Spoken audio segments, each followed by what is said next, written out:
Assalamualaikum warahmatullahi wabarakatuh. Apakah sudah hadir semua anak-anak di Google Meet?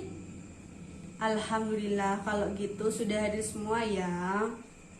Alhamdulillah, pada pagi hari ini kita dapat berkumpul pada pembelajaran kali ini dalam keadaan sehat walafiat.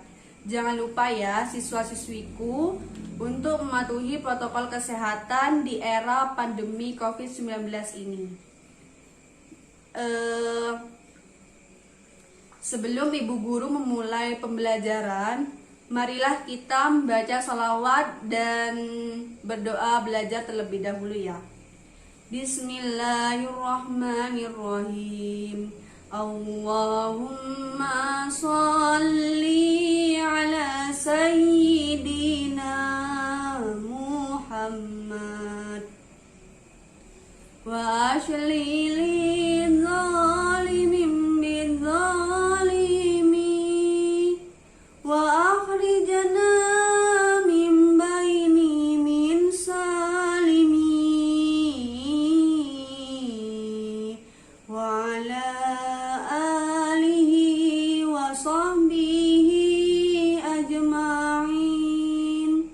Raditu billahi rabba wa bil islami dina wa bi muhammadin nabiyyan wa rasulah. Rabbi zidni ilma warzuqni fahma. Amin ya rabbal alamin. Apakah ada yang tahu sholat sunnah itu apa? Ayo, kalau ada yang tahu boleh angkat tangan ya. Apakah di antara kalian sudah ada yang melaksanakan sholat sunnah? Alhamdulillah, kalau begitu semoga menjadi awal yang baik, sebab sebaik-baik ibadah badan yaitu adalah sholat. Ada yang tahu macam-macam sholat sunnah itu ada berapa? Ayo, kalau ada yang tahu angkat tangan ya. Baik, Bu Guru akan menjelaskan macam-macam pelaksanaan sholat sunnah, yaitu ada 3. Yang pertama, sholat sunnah yang dilaksanakan berjamaah. Dan yang kedua, sholat sunnah yang dilaksanakan berjamaah dan munfarid.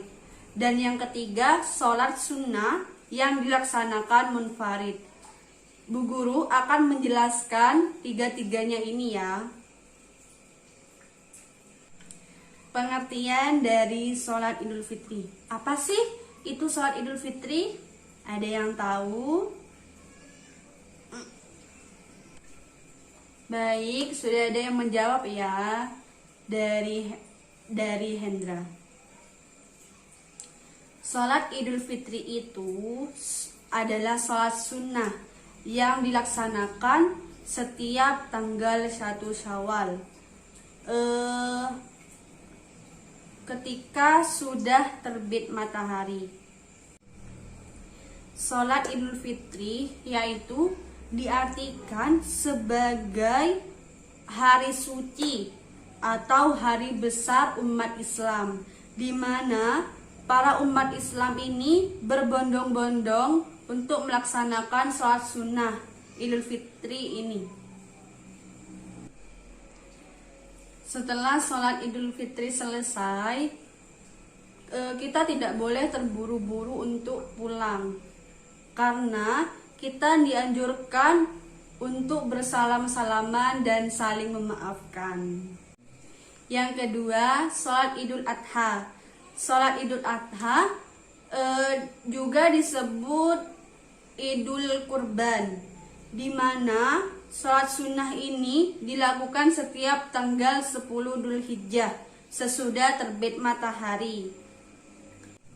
Yang ketiga, sholat istisqa. Apa sih sholat istisqa itu? Sholat istisqa adalah sholat sunnah yang dilakukan untuk meminta diturunkannya hujan. Sholat ini dilakukan bila terjadi pada musim kemarau, dan juga membutuhkan hujan atau keperluan untuk hajat, dan lain sebagainya.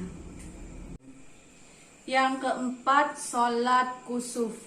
Sholat yang terjadi ketika dua gerhana. Maksudnya, sholat yang dilakukan saat terjadi gerhana bulan ataupun gerhana matahari. Ibu guru akan memberikan contoh niat sholat kusuf ya.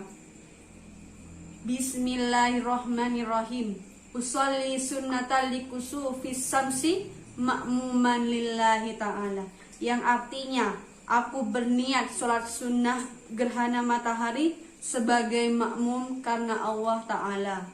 Ketika kita menjadi imam, maka niatnya usolli sunnatal likusufis samsi imaman lillahi ta'ala. Yang artinya, aku berniat sholat sunnah gerhana matahari sebagai imam karena Allah Ta'ala. Yang kelima, sholat khusyuf. Sholat khusyuf adalah ketika saat gerhana matahari datang.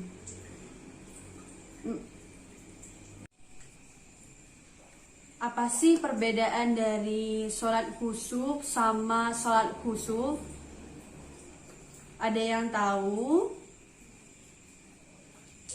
Kalau nggak ada yang tahu, baik, Bu Guru akan menjelaskan perbedaan dari sholat khusuf dan khusuf. Sholat khusuf adalah sholat ketika gerhana matahari tiba. Sedangkan sholat khusuf itu sholat yang dilakukan ketika gerhana bulan tiba. Dan juga macam-macam pelaksanaan sholat sunnah yang kedua, yaitu sholat sunnah yang dilaksanakan berjamaah dan munfarid. Ada 5 macam sholat sunnah yang dilaksanakan berjamaah dan munfarid. Yang pertama, sholat tarawih. Yang kedua, witir. Yang ketiga, duha. Yang keempat, tahajud. Dan yang kelima, tasbih. Nah, Bu Guru akan menjelaskan lagi macam-macam pelaksanaan sholat sunnah yang ketiga, yaitu sholat sunnah yang dilaksanakan munfarid, yaitu ada tiga macam ya. Yang pertama, rawatib. Dan yang kedua, sholat istikharah. Dan yang ketiga, tahiyat masjid. Sholat Idul Fitri sunnah dilaksanakan berjamaah karena tempat berkumpulnya orang banyak. Tetapi jika situasi tidak memungkinkan seperti pada COVID-19 ini, boleh dilaksanakan berjamaah dengan orang terdekat di rumah atau bahkan sendiri. Berapa jumlah rakaat sholat rawatib?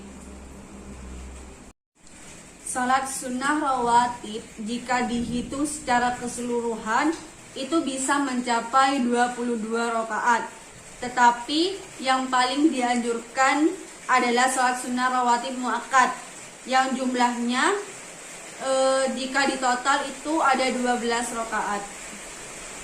Kesimpulannya, sholat sunnah itu apabila dilaksanakan mendapat pahala, tetapi ketika kita tidak dikerjakan juga mendapat pahala. Akan tetapi pahalanya tidak akan bertambah apabila kita tidak mengerjakan sholat sunnah. Baik, Bu Guru akan memberikan tugas kepada kalian, dikumpulkan di grup WA ya. Batas pengumpulan hari Minggu jam 4 ya. Baik, Bu Guru akan mengakhiri pembelajaran hari ini. Sebelum Ibu Guru mengakhiri pembelajaran, marilah kita berdoa terlebih dahulu. Bismillahirrahmanirrahim. Subhanakallahumma wa bihamdika asyhadu an la ilaha illa anta astaghfiruka wa atubu ilaik. Amin ya rabbal alamin. Sekian, terima kasih. Wassalamualaikum warahmatullahi wabarakatuh.